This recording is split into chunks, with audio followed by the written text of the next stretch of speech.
চাঁপাইনবাবগঞ্জ পৌর এলাকার নয়াগোলা মহল্লার ৭০ বছর বয়সী আব্দুল খালেক বংশ পরম্পরায় হস্তচালিত তাঁতে বোনা কম্বল তৈরির কাজটি ৫০ বছরেরও বেশি সময় ধরে করছেন তিনি। শুধু কম্বলই নয়, জায়নামাজ, মাফলার, ওয়ালম্যাট সহ বেশ কিছু পণ্য তৈরি করেন তিনি।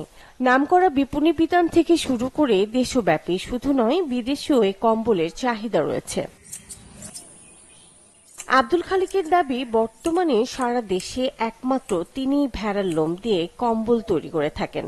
তবে বয়সের ভারে আগের মতো কাজ করতে পারেন না তিনি। আশঙ্কা, তার মৃত্যুর পর এই পেশায় আর কাউকে পাওয়া যাবে না। তাই ঐতিহ্যবাহী এই শিল্পকে টিকিয়ে রাখার আকুতি আব্দুল খালেকের। আগে তো ভেড়ার খামার থেকে গ্রাম থেকে ভেড়ার পশম কেটে আনতে হবে, এবং এই পশমটা তো খুব নোংরা, খারাপ, ময়লাযুক্ত। এই পশমের রংগুলো আমাকে নিয়ে এসে আলাদা করতে হয়, বাছাই করতে হয়। বাছাই করার পর তাকে ওয়াশ করতে হয়।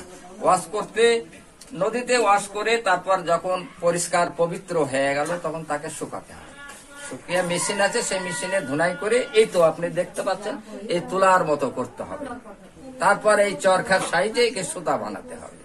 সুতা বানিয়ে তারপর এই টানা কাপড়ে যেরকম টানা দেয় সেরকম টানা দিয়ে তারপর তাকে কম্বলে এই বুনানোর কাজ শুরু হলো। সরকারের কাছে আমরা কতবার আবেদন করেছি যে দেখেন, এই জিনিসটাকে আরো উন্নত করার জন্য, আপনি আরো সৌন্দর্য করার জন্য আপনি একটা ব্যবস্থা নেন, কিন্তু কে শুনে কার কথা। তবে জীবন ও জীবিকার প্রশ্নে উল্লেখযোগ্য কোনো পরিবর্তন আসেনি ভেড়ার লোমের কম্বল তৈরির বাকি কারিগরদের। আমরা এক সময় ভেড়ার লোমের কম্বল তৈরি করতাম, তখন বাজার যা ছিল তাতে কোন রকমের সংসার চলত। বর্তমান যুগে, বর্তমান পরিস্থিতিতে, আধুনিক যুগে আমাদের কম্বলের আর সেরকম প্রভাব নাই, বাজারও আমরা পাচ্ছিলাম না। এই কারণে আমরা আস্তে আস্তে এই ব্যবসাটাকে ছেড়ে দিয়েছি।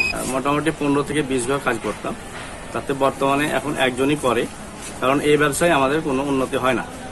যার কারণে আমরা এখান থেকে অন্যান্য ব্যবসায় চলছি। জীবনে যদি আমাদের না চলে, সংসার যদি না চলে, তাহলে আমরা কি করে আমরা তাহলে এই ব্যবসা করবো? আমরা নানা কারণে আমরা এই কাজটা ছাড়তে বাধ্য হয়েছি। সময় আর প্রযুক্তির সাথে টিকতে না পেরে কম্বল তৈরির বাকি কারিগররা হারিয়ে গেলেও অদৃশ্য এক মোহ আর পূর্বপুরুষের পেশার প্রতি ভালোবাসার টানে আব্দুল খালেক একাই ধরে রেখেছেন এই পেশা। অনেক দিন আগে, যতদিন পাকিস্তান আর ভারত ভাগ হয়ে যায়, এদেশে আমার দাদা আসার পর থেকেই এদেশে আমরা এই কাজ করি। বাবা চলে গেছে, বাবার স্মৃতিটা আমি ধরে রেখেছি। এখন যতদিন আল্লাহ আমাকে হায়াতে বাঁচিয়ে রেখেছে ততদিন এই বাংলাদেশের উপকারে লাগি। বাংলাদেশের এই কাজটা আমি আনাচে কানাচে এই কম্বল বহু জায়গায় থেকে অর্ডার আছে, তাদেরকে দিই। এর থেকে আমার সংসার চলে, এর থেকে বাল বাচ্চা সমস্ত পালি।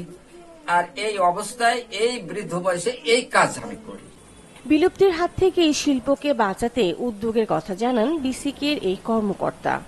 চাঁপাইনবাবগঞ্জ জেলায় ভেড়ার পশম থেকে কম্বল তৈরি, ফ্লোর ম্যাট তৈরি একটা ঐতিহ্যবাহী শিল্প। কালের বিবর্তনে এই শিল্পটা হারিয়ে যাচ্ছে। তবে আমরা চেষ্টা করছি এখানে যারা পূর্বের উদ্যোক্তারা ছিল তাদেরকে প্রশিক্ষণ দেওয়ার জন্য। ঐতিহ্যবাহী এই শিল্পকে নতুনদের মাঝে ছড়িয়ে দেয়া গেলে নতুন কর্মসংস্থানের সুযোগ সৃষ্টি হবে বলে মনে করেন সংশ্লিষ্টরা। Desk report, channel 24।